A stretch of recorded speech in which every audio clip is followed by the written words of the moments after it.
Ben 29 yaşında askerlik yaparken Paris'te askerlik yaptım. Şimdi her bu eseri okuduğumda o arkadaş benim gözümün önüne geliyor. Bunu bir asker arkadaşıma yazmıştım ben.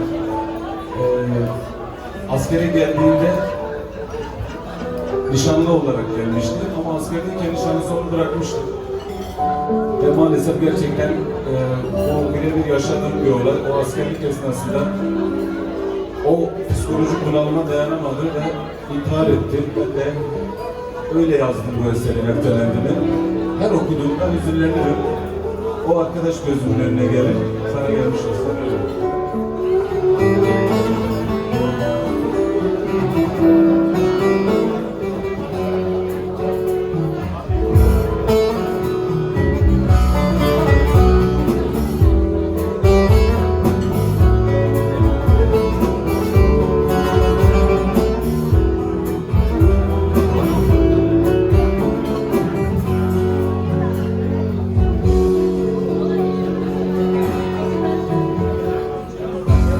Devranın gülü geçti, yürekte matemi kaldı.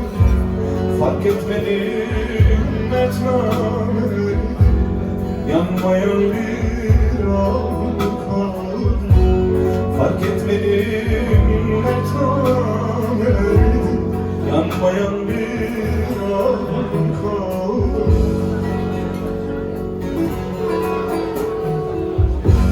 Olur olmaz umutlandım, döner diye günler saydım. Sitemlerim sana değil, ömrümü kendim harcadım.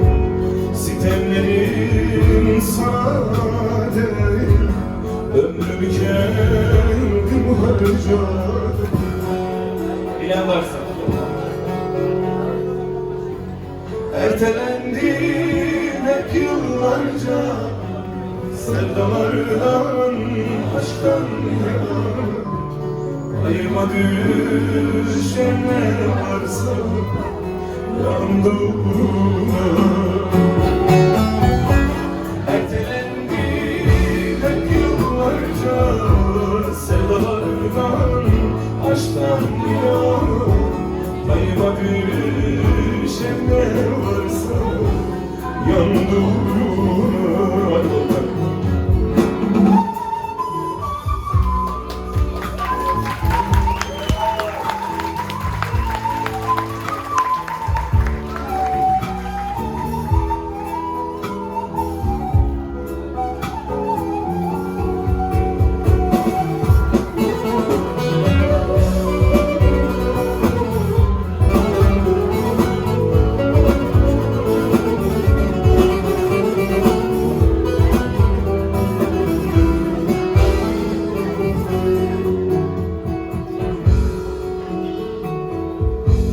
Bu hayatın çıkmazında arayıp durdum kendimi. Yalan yanlış dostluklarda buldum ayak izlerimi.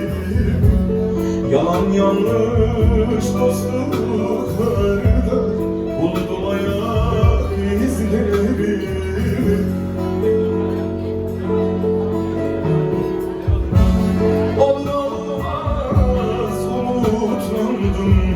Döner diye günler saydım. Sitemlerim sana değil, ömrümü kendim harcadım. Sitemlerim sana değil, ömrümü kendim harcadım. Neler söylüyorsun? Ertelendim hep yıllarca, sevdalardan, aşktan yana. Ayıma düşenler varsa yandı uğruna. Söylüyorsun. Ertelendim hep yıllarca, sevdalardan, aşktan yana. Ayıma düşenler varsa